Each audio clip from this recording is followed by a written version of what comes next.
Imagine a scenario that is played out in millions of households every single day. A mother hands her 8-month-old infant to a doting grandparent or perhaps even the father and steps out of the room for a glass of water. In less than 3 seconds, the environment shifts. The infant's face crumples, the lungs expand, and a primal, visceral scream pierces the air. To the exhausted parent, this feels like a setback. It feels like a regression into fragility or, worse, a personal failure to foster independence. But from the perspective of developmental psychology, this isn't a failure, it is a triumph. This is the attachment peak. To understand why a baby suddenly develops a mom-only policy, we have to move past the superficial frustration and look at the underlying logic of the infant brain. We are witnessing the moment a human being transitions from a passive observer of the world into a strategic, social architect. This intense clinginess is the outward expression of a sophisticated cognitive engine finally coming online. In the first few months of life, infants are surprisingly democratic. They have what psychologists call indiscriminate sociability, as long as their basic needs, warmth, food, a dry diaper, are met.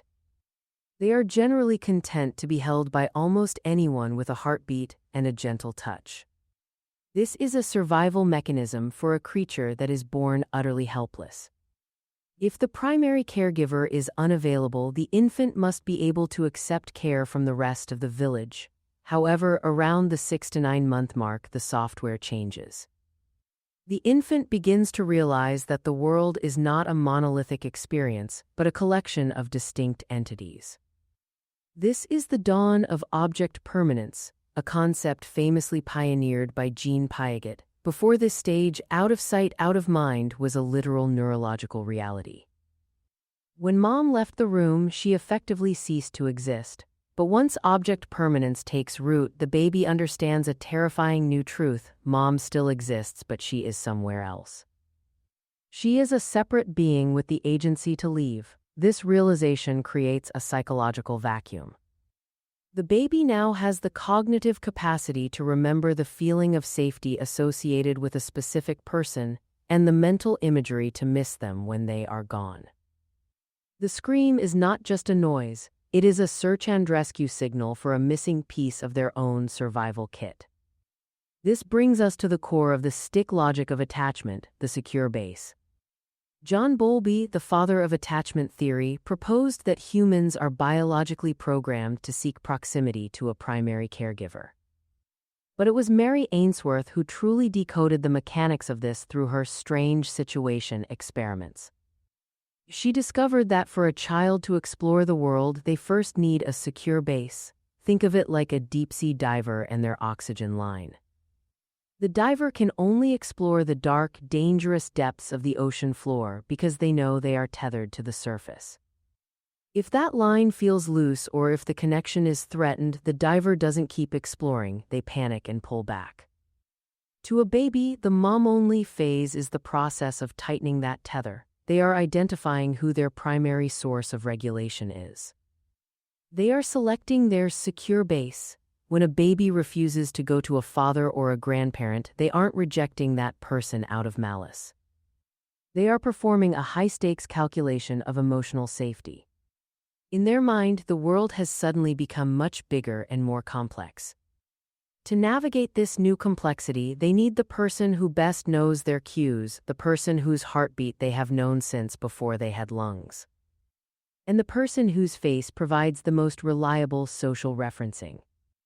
Social referencing is a fascinating cognitive tool. When an infant encounters something new, a barking dog, a loud toy, a stranger, they don't look at the object to see if it's dangerous. They look at their mother's face. If she looks calm, they eventually relax. If she looks anxious, they mirror that anxiety. This limbic resonance is why the mother becomes the indispensable filter for reality. To the baby, mom isn't just a person, she is the lens through which the world is interpreted. Why would you ever want to be held by a different, untested lens? There is also a profound neurobiological component to this attachment peak. The infant brain is a construction site for the HPA axis, the hypothalamic pituitary adrenal axis, which manages the stress response. Infants cannot regulate their own cortisol levels. When they are stressed, they are flooded with chemicals that their immature brains cannot process alone. The primary caregiver acts as an external nervous system.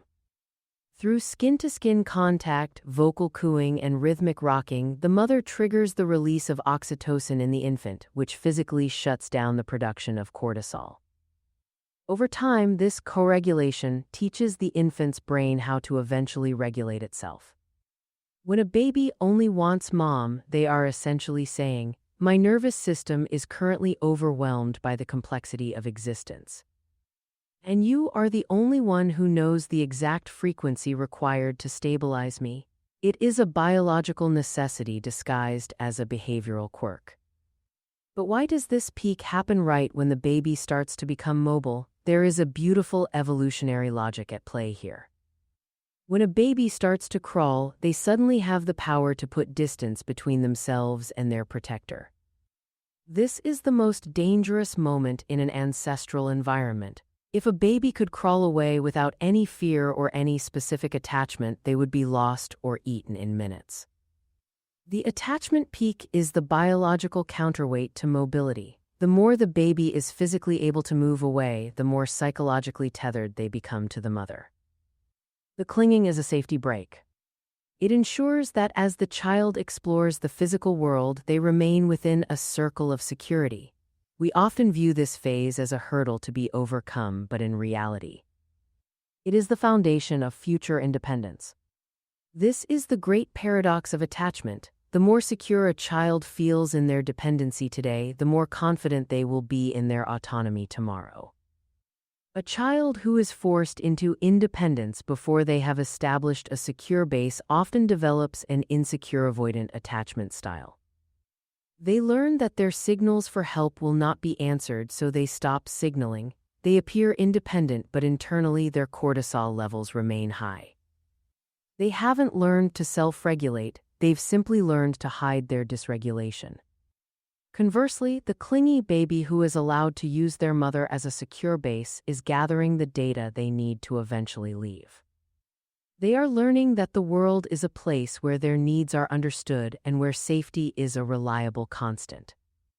Once that internal working model is firmly established, they no longer need to scream when she leaves the room because they have internalized her presence. She no longer needs to be physically there for the secure base to function. The base has been moved inside the child's own mind. The mom-only phase is also a sign of soaring social intelligence. To prefer one person over everyone else, the baby must be able to perform complex facial recognition and emotional categorization. They are beginning to understand the concept of the other. They are learning that different people provide different qualities of interaction. This discrimination is the precursor to empathy and deep social bonding. If you can't distinguish who is the most important to you, you can't form the specialized bonds that define the human experience.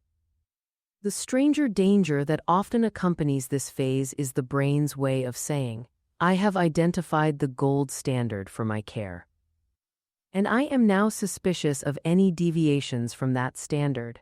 It is a quality control mechanism for survival. For the parents, especially the one being rejected, it's important to view this through the lens of stick logic. It is not a slight against the father or the caregiver. It is a testament to the infant's cognitive growth. The baby is currently specializing. They are deep diving into one specific relationship to learn the mechanics of love, trust, and regulation. Once they master those mechanics with the primary caregiver, they will export those skills to their relationship with the father, the siblings, and eventually the wider world. The attachment peak is not a sign of a weak or spoiled baby. It is the sign of a baby who is precisely on track. They are building a psychological fortress. The bricks are the thousands of times the mother answers the cry, and the mortar is the oxytocin-fueled sense of safety that follows. When we look at a baby who refuses to let go of their mother's leg, we aren't looking at a lack of courage. we are looking at the preparation for it. We are seeing a human being who is currently fueling up at the only station that has the right type of gas for their specific engine. So when the screaming starts the moment the door closes, remember what is actually happening under the surface. The infant's brain is running a sophisticated simulation of existence, identifying its most critical asset and using the only tool at its disposal to ensure that asset remains within reach. They are not falling apart, they are coming together. They are anchoring themselves so that one day they will have the strength to sail away. This is the logic of the clingy baby. You must first be completely held before you can ever truly stand alone. Subscribe if you want to understand what your baby is actually communicating, not just what they're doing. Because once you see the psychology behind the crying, the clinginess stops feeling like a problem and starts looking like growth.